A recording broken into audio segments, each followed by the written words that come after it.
Becky, we got an email from our interns, Cassandra and Jana.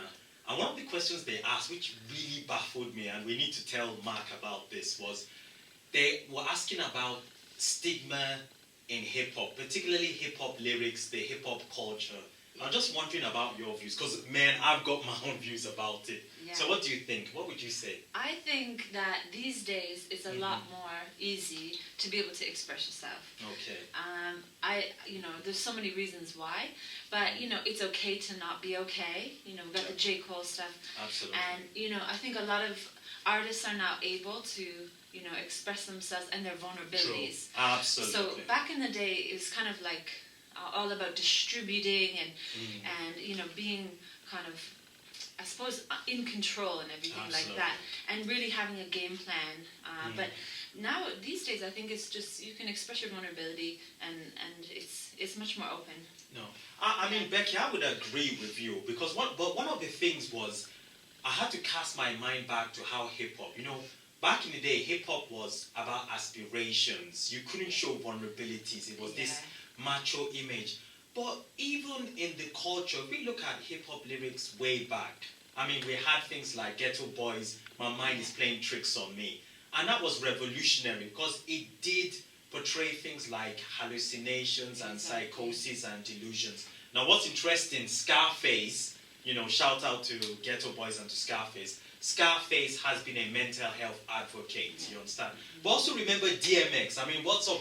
DMX has always been someone that has shown that macho, that macho-ness, but also being vulnerable. I mean, he's cried at his concert. Think about people like Tupac and shed so many tears. So there have been snippets even back in the day of occasional vulnerabilities, but probably more of that macho element. Exactly. But I guess what I would say is nowadays, like you said, J. Cole, Kendrick Lamar, even in his track on I and You, where he's showing how he has survivor's guilt and depression. Yeah. And Eminem, cleaning out my closet. Absolutely.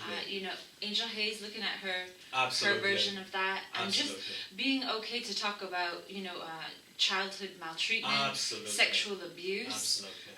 But it also opens up a story of resilience, which I think is so inspiring to the listeners anyway, that, it's very humbling and, to step up and to say you've got vulnerabilities. Absolutely.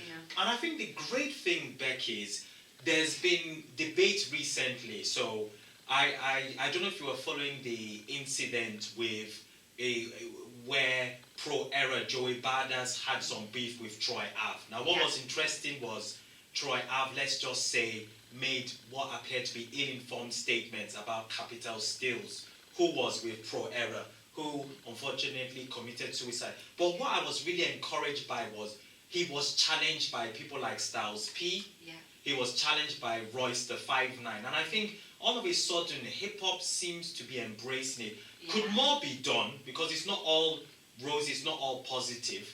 We can think about artists like Charles Hamilton. I mean, Charles Hamilton, he wrote about his depression and feeling suicidal. An argument is, could more have been done to support him? So I think there has been an evolution and more talk about mental health and discussion of vulnerabilities within hip-hop. And it's a positive thing. I agree. And I'm just thinking now, like, when you say there have been snippets and things, it's also just been, like, coded differently. So True. In some of our other podcasts, like I mentioned this phrase, street epidemiologists. Yes, absolutely. So you've got people like Nas who are just, walking around the sights, the sounds, the smells, and just documenting all these risk factors, all of these ways to get out of the streets and so on and so forth.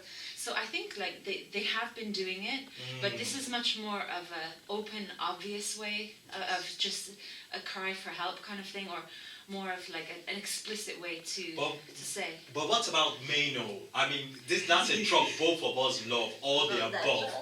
And the fantastic thing about all the above is the way he tells you how he survived the hood, how he survived being incarcerated. Yeah. He was in prison since the age of, I think, 18, 19 years, stays there for 10 years, and he says things about, there's a lot of positive visual imaging there about how he survived. He calls himself a warrior, so he's got, he's got a moral compass. Yeah. He speaks about how when he feels he's losing, he envisions Ferraris and Obama. So that's a narrative, positive visual imagery, which helps him to be resilient. And we keep on going over resilience, which even like you said, it was coded differently. Resilience is a way of preventing the development of mental disorders. Exactly. And like he says that he's basically programmed. Absolutely. He's on a mission to be what he's destined to be. So this destiny, this way of thinking is just, we've seen it in the earlier hip hop. Absolutely. But it's just, the descriptors is just slightly different. Positive visual imagery. Yeah, exactly. But so I think, I don't know, I guess we're kind of saying now that it was always there, but it's just, it's kind of more obvious and more expressions of vulnerability, like you said. Yeah. Yes. Okay, that's cool. Yeah. Man,